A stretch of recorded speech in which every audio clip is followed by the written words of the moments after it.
Every defense has a rule. Set the edge, maintain leverage, stay disciplined, do your job. Containment is everything, because in the NFL, chaos kills you. One missed gap, one blown assignment, one defender freelancing, and suddenly it's 6 points. That's why defenses are built on structure, on lanes, on angles, on responsibility. But then he showed up, and structure stopped working, because you can scheme against speed. You can double team power. You can bracket route runners. But how do you contain someone who refuses to stay where he's supposed to be? He didn't run inside. He didn't run outside. He ran everywhere, sideline to sideline, backfield to open field. Scramble drill to broken play. And every time a defensive coordinator thought they had him boxed in, he slipped through, or over, or around, or somehow all three. This is the story of the NFL star defenses tried to cage and failed. It started with a simple assumption. He's explosive, but we'll keep him in front of us. That was the plan. Force him inside, don't let him bounce. Keep him between the numbers, sounds easy, until the ball is snapped. Because the first time he touched it at the pro level, something became very clear. He didn't respect boundaries. There's a play from early in his rookie season, 3rd and long, obvious passing situation. Defense spreads wide, containing rush lanes. He drops back, pocket collapses. Defensive ends crash perfectly, sealing the edges. Linebackers mirror the scramble. Everything disciplined. Everything clean, he steps up. Nothing there. Spins left. Still nothing. Now he's drifting toward the sideline. Contained defender closing. Angle perfect. Quarterback should step out of bounds, live for the next down, but he doesn't. Instead, he accelerates. And not in a straight line. He accelerates diagonally, cutting behind his own lineman, reversing field in a way that instantly breaks pursuit geometry. The contained defender overshoots. The linebacker slips. A defensive back dives and misses.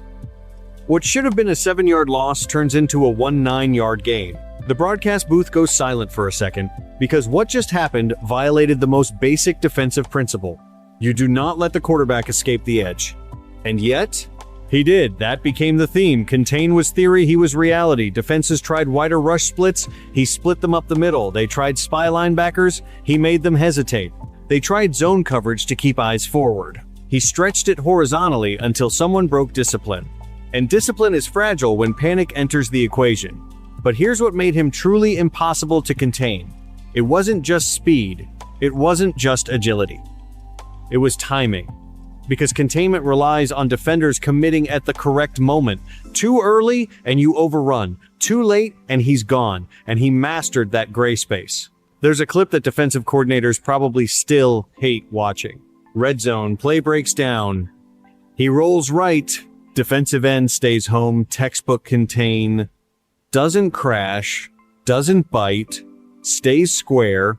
He slows down just slightly, not enough to look obvious, just enough to bait the defender forward. The end takes one aggressive step. That's it. One, and that one step is fatal. He plants, cuts inside, accelerates through a lane that didn't exist a second ago. Touchdown. It looks simple, but it's surgical. He didn't outrun containment, he manipulated it. And once the league realized this, they tried something else. Cage him. Instead of wide edges, compress the pocket. Keep him boxed. No escape lanes. Force tight space. The theory was sound. If he can't get outside, he can't break the structure. But here's the problem. Some players need space to be dangerous. He created space. There's a Monday Night Football game that perfectly captures it. 4th quarter, 2-minute drill. Defense rushes 4, interior pressure collapses the pocket. He's surrounded. Nowhere to go. 3 defenders within arm's reach. And instead of sprinting, he shuffles. Calm. Eyes downfield. Slides left. Slides right. Then explodes through a gap that only existed for half a second. He squeezes between 2 300-pound linemen like water slipping through cracks in concrete. Once he's outside, it's over. First down. Crowd losing its mind. Replay shows something terrifying. He never panicked. Containment fails when panic sets in. But he thrived in chaos. It wasn't just scrambles either. When he lined up as a runner, defenses tried to pin him inside, stack the box, set hard edges. force interior runs. But edges are only effective if the runner respects them. He didn't. Outside zone left, he'd cut right. Designed run inside, he'd bounce it 3 gaps wider than drawn. And because he was fast enough to punish hesitation, defenders couldn't overcommit. That hesitation widened lanes. That widened lanes created explosives. There's one play that defensive coaches probably use as a warning. The call is perfect. Contain left. Force everything inside. The linebacker shoots the outside shoulder. The corner stays disciplined. He takes the handoff, heads inside. Then, mid-stride, without slowing down, he veers back outside. The linebacker lunges. Misses. The corner closes. Too late. He turns the edge and is gone for 60. The sideline camera angle makes it worse. You can see 3 defenders positioned correctly. And it doesn't matter. By year 3, something changed. Defenses stopped trying to eliminate him. They tried to limit the explosion, keep him under 40 rushing. Don't give up the backbreaker. Because when he got loose, momentum shifted instantly. And momentum is psychological. Once he broke containment once, defenders started second-guessing. Edge rushers stayed wider. Linebackers delayed. Corners peeked into the backfield. That ripple effect opened everything else. The entire offense benefited from the fear of one man. There's another dimension to this story, though, because the phrase "couldn't be contained" wasn't just about plays, it was about impact. Media narratives tried to box him in. Just an athlete. Gadget player. Won't last. Needs structure. And every season, he shattered those boxes too. When critics said he couldn't win from the pocket, he carved defenses apart with precision throws. When they said he relied too much on scrambling, he posted career-high passing numbers. When they said defenses had figured him out, he delivered signature performances that made those takes disappear overnight. He wasn't just breaking contain on the field, he was breaking expectations off it. But there's one game, one defining moment, where containment wasn't just a defensive strategy, it was the entire identity of the opposing team. They were known for discipline, for gap integrity, for never losing the edge. Top-ranked defense, elite pass rush, perfect personnel to neutralize him. And for 3 quarters, it worked. He was bottled up, limited, frustrated, contain held, until it didn't. Because containment isn't just physical, it's mental endurance. And all it takes is one crack. Late in the 4th, tie game, 3rd and long. Defense shows 2 high safeties, 4-man rush, spy in the middle, edges disciplined, everything aligned. He drops back, pocket tight, nothing open. Clock ticking. He steps forward, spy mirrors, edge closes, and then he spins out backward, reverses field 20 yards behind the line of scrimmage, and accelerates toward the opposite sideline. The defense fractures, assignments collapse, the spy hesitates. The edge over-pursues. He turns upfield and outruns pursuit for a game-changing first down. The crowd explodes, the sideline erupts, and the camera catches defenders looking at each other in disbelief. Because they did everything right. And it still wasn't enough. That's the moment it became undeniable. You can't contain something that doesn't operate on predictable lines. You can't box in someone who thrives outside the blueprint. You can't trap chaos. And he was controlled chaos. But here's the twist. Playing that way, living on the edge, refusing containment, comes at a cost. And eventually, the league always adjusts. The hits get heavier, the windows get tighter, the margins shrink, and the question becomes, can someone who can't be contained also be sustained? For years, defenses kept asking the same question. How do you keep him in the cage? And the honest answer was, you don't. You survive him. Because containment isn't about stopping greatness. It's about limiting the damage. And early in his career, limiting the damage was the best anyone could do. But eventually, the league adapted. They always do. Defensive coordinators got creative. Instead of traditional edge contain, they started using delayed spies, hybrid defenders, players fast enough to mirror him laterally, strong enough to tackle in space. They stopped rushing recklessly. They forced him to play from structure. And for the first time, you could see the chess match evolving. Because now, it wasn't just him versus angles, it was him versus anticipation. There's a game in the middle of his prime that perfectly captures this evolution. Cold weather stadium, playoff implications, defense built specifically to eliminate mobile quarterbacks, fast linebackers, disciplined edge rushers, secondary that thrives in scramble situations. For 3/4 they do it, edges stay home, spy doesn't overcommit. Interior rush squeezes without collapsing lanes. He's frustrated, you can see it, hands on hips between plays, helmet shake, contain is working, or at least, it looks like it is.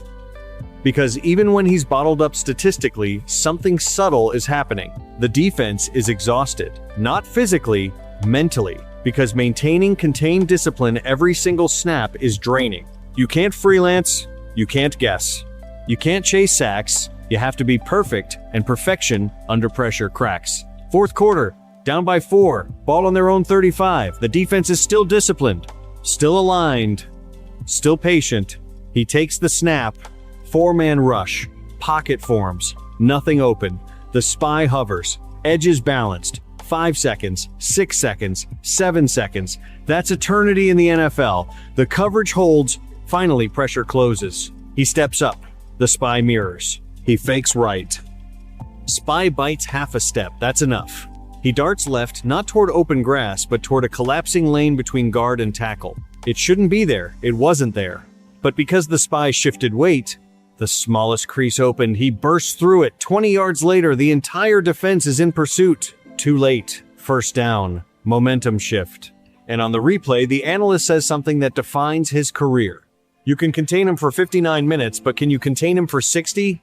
That was the truth. Containment against him wasn't about a play, it was about endurance. And eventually, someone always blinked. Because the longer a play extended, the more dangerous he became. Most quarterbacks panic outside structure, most runners lose vision when forced wide. He got calmer, more dangerous. The chaos wasn't a breakdown, it was an invitation. But here's where the story turns. Because when you live outside structure, you absorb hits others don't. When plays extend, bodies collide.